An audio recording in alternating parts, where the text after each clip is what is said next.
Hey guys, welcome to the Touchdown Table. I'm Ryan, that's Tyler, that's Jordan. Today's video is going to be our Raiders edition, the Las Vegas Raiders edition of the Offseason Outlook series. You know, we got a great response from you guys from the Miami Dolphins one, so we plan on continuing with these types of videos throughout the offseason.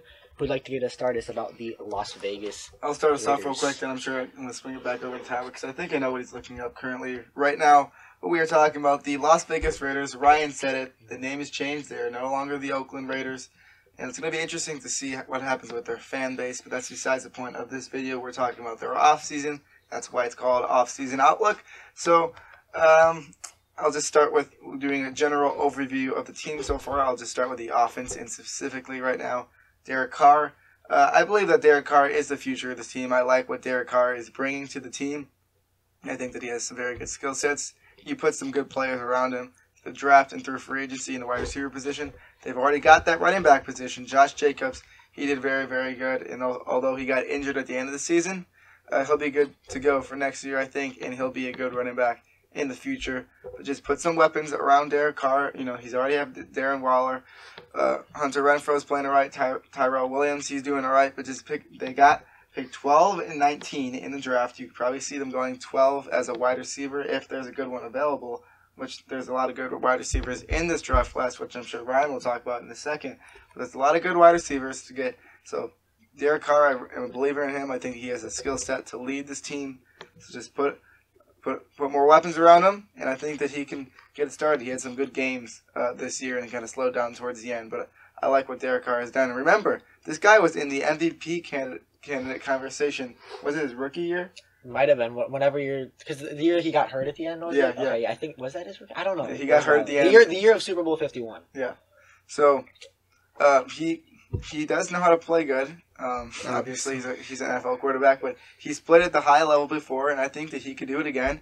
They just got to put some people around him, and I think that they're this offseason away from being contenders in the playoffs and pushing for a Super Bowl run. Maybe not next year. Who knows? Maybe next year. We'll see. Yeah, and like you were saying, they do have a good chance to build their team in this draft. Have 2 first-round picks along with some other picks throughout the draft. And what were you going to say? You just said you just said picks. Where you said along with some other picks. Oh, got the red B emoji in there? I guess I do. I don't know if Jordan mentioned, but they have the 12th and the 19th pick in the draft. I did say that, yeah. I wasn't sure if you did. Just kind of tuned out on the side of the table. But a lot of ways they could go with that pick. I think they got to go one offense and one defense, and let Ryan take it away on what I think all three of us agree where they should go with the 12th pick. Mm-hmm. Well, with the 12th pick, what we're all saying that we agree on what they should do, they should take a wide receiver, because Jordan mentioned some of the great offensive weapons they had in the pass-catching game. Darren Waller had a great, standout year this year, really put himself into the light. He was kind of unknown heading into the year, but then really came out as a solid pass catcher for Derek Carr. Hunter Renfro was a very, very underrated draft pick. He turned out great for them. Tyrell Williams, maybe not an elite number 1 wide receiver, but he can get the job done. There was a point where they thought they had the number 1 wide receiver, but then that was Antonio Brown, and I don't even need to tell you what happened then. Something else could happen while we're filming this video for all we know. So you know how things work with AB. But anywho, the purpose of this video is about the Las Vegas Raiders and what they can do in the future. So with this 12th pick, we all think that they should take a wide receiver, and they're in a really good spot because, as Jordan mentioned earlier, there's a lot of good receivers in this class. So I'm just going to go through a couple of them that I think would be great fits. I'm ranking them, but there's no bad option. I don't think they should be disappointed with walking away with any of these guys on draft night with their first pick. You got CeeDee Lamb. He's got the best hands of any receiver in the draft, in my opinion. Will he be there at 12? I don't know, but if he's there, should they take him? Absolutely. Jerry Jeudy, best route runner of any receiver in the draft. Maybe he could be there at 12. They might have to trade up for him if they really want him. But then a guy who I do think will be there at 12 is Henry Ruggs, and he's the fastest receiver of any of these draft class guys, and I think he's going to put the 40-yard dash record in jeopardy at the combine. So you got best hands, best route runner, or best speed. So the Raiders are really in a good spot to, kind of pick and choose what type of receiver they want, depending on who's available at 12. And to be interesting, because Tyrell Williams, he's more of the speed guy right now for the Raiders, because he's more of the deep ball guy. He can catch the stuff underneath for sure. But even when he was with the Chargers, he did get a lot of those deep balls. I'm sure there are less and less. I really haven't watched many Raiders games this year. But if you're talking about Ruggs, who you thought is going to be the speed guy. It'd be interesting to see that combo together and how it would work out.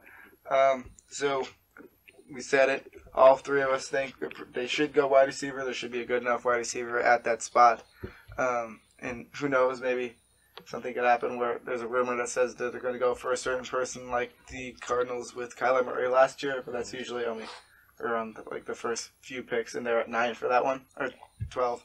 There you go. And I said 9 because I was going to get talking about their next one, which is pick 19, which we all think that they're going to go defense on.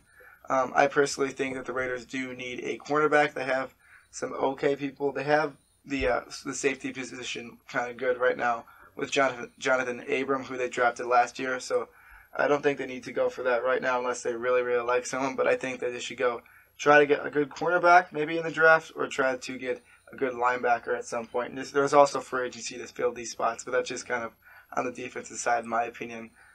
What are their needs on the defense side of the ball? Yeah, for sure. I think with 19, they got to go defense because there is some openings in that defense, some weaknesses that they got to address. Like Jordan said, they have the cornerbacks and linebackers, also defensive linemen. If Isaiah Simmons is somehow still there at 19, you take him. You may even take him at 12 if you feel, because that's how good he is. Yeah, that might be just such big of a steal. Where yeah, you have exactly. Javon Kinlaw is another guy. Jordan's talking cornerback. Christian Fulton would be a good one. Trevon Diggs. The Patrick Queen, also a guy I'd like to mention maybe in the later rounds after their 19th pick. But right now, people have him as a first-round prospect, and I love that because Patrick Queen is such an underrated guy, and I'm glad he's finally getting the attention he deserves. Because when I watched film on LSU, he was a guy I originally was not keying in on, and I saw him, and I'm like, this guy is good. He's one of the best players on this team. As his voice cracked. I don't know if you could it was subtle, but it was there. Happens to everyone. Yeah, it's funny, though. Also another guy, AJ Epineza, that I think they could go with that 19th overall pick, and it would still work out. Mm-hmm. So the Raiders, they do have their options in the draft, but they also have their options in free agency. I'm pretty sure that's what Tyler's looking up over to my right, your left. Oh, the left side of the screen for you, I guess. So, yeah, that should be what he's doing. So they could go free agency to fill these positions that we talked about. I think that for the wide receiver position, they're not going to go to free agency like they did last year. Ryan said it. That didn't work out for them very well last year with Antonio Brown. I think they might be a little bit scarred and don't want to do that again. So they'll use their draft to try to pick up that receiver that they want. But they could go defense in free agency. And Tyler, I think you probably have that pulled up by now, so speak. Yeah, I think they could go. I will speak. Speak. Woo! All right. That's what you do with a dog. I know you don't have a dog, but all right. Defensively, I think is where they'll go in free agency, and a couple of names to point out today being Clowney, Everson Griffin, Marcel Darius. I'm naming positions that they need. Chris Harris would be a good one. Dante Fowler Jr. would also be good. Michael Brockers is on there. Jimmy Smith, Logan Ryan, Bradley Roby, of course, would also be a couple guys they could key in on defensively in the draft. And I think they're going to have to do that. And maybe we see another trade. I mean, we know from last year what we saw with Antonio Brown. They're willing to trade. And they really don't have too many big key guys leaving their team. So they're not losing guys. They just have a chance to add on to their team and make it better. And I've said this before, but I think this Raiders team is just one good offseason away from being able to compete in that division. Now you have the Chiefs, who we're about to see play in the Super Bowl in 2 days from now when this video gets posted. But I do think they can build a roster, and they built a good roster last year. I think they'll be able to add up to that, and they could be a team to watch out for in the 2020 season. Yeah, and I know you guys hinted at it with the secondary. I do agree that second pick, unless they go absolutely crazy in free agency on defense, likely has to be spent on defense. But I think that it's going to be interesting to see, there's a lot of big-name corners going out. You mentioned some of them. Chris Harris, I'm sure the Raiders would love to, get Bradley him. Roby, Logan Ryan. Yeah, a lot of good ones. By Byron Jones, too. Byron Jones. Yeah, he's going to be a big name out there. For sure. So I really think that even if the Raiders don't get one of those free agents, but I think it's definitely possible they do. But if they don't, I'm just looking at some of the draft prospects here.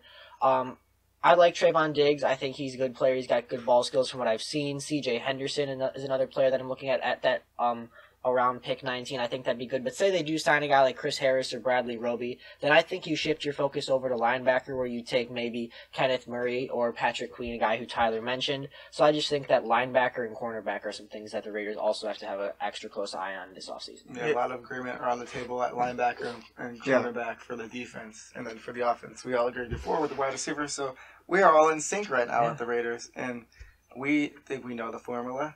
Let's see if the Raiders, who knows? It's Mike Mack and John Gruden. They do what they want. You saw that in the draft last year with Cleveland Farrell at number 6 and 4. Yeah. The big secret plan. Yeah, the big secret plan. When they should have taken, what's his name? Josh Allen? Not Josh Allen. Well, they could have. Ed Oliver is who I was thinking. But they Big really could have for the Bills. gone Josh Allen too as well. Yes, it was.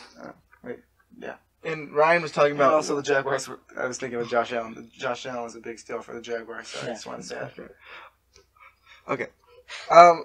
Ryan was talking about cornerbacks and linebackers, and I think Ohio State's going to be an interesting spot for them because they have guys that might go a little later in the draft at the cornerback position, at the linebacker position.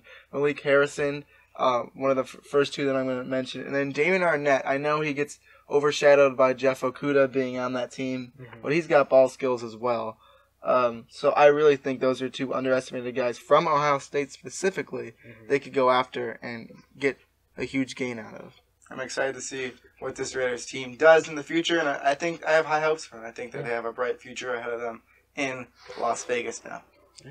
Yeah, for sure. They do have a bright future, and if they can do anything like they did last year in the draft, besides drafting Cleveland Farrell 4th overall, they're going to be in good shape for this next season. Thank you guys for watching this video. Make sure to like, subscribe, hit the notification bell, and comment your opinions down below. That's very important. We love the comments. And with that, we'll see you guys later. See ya.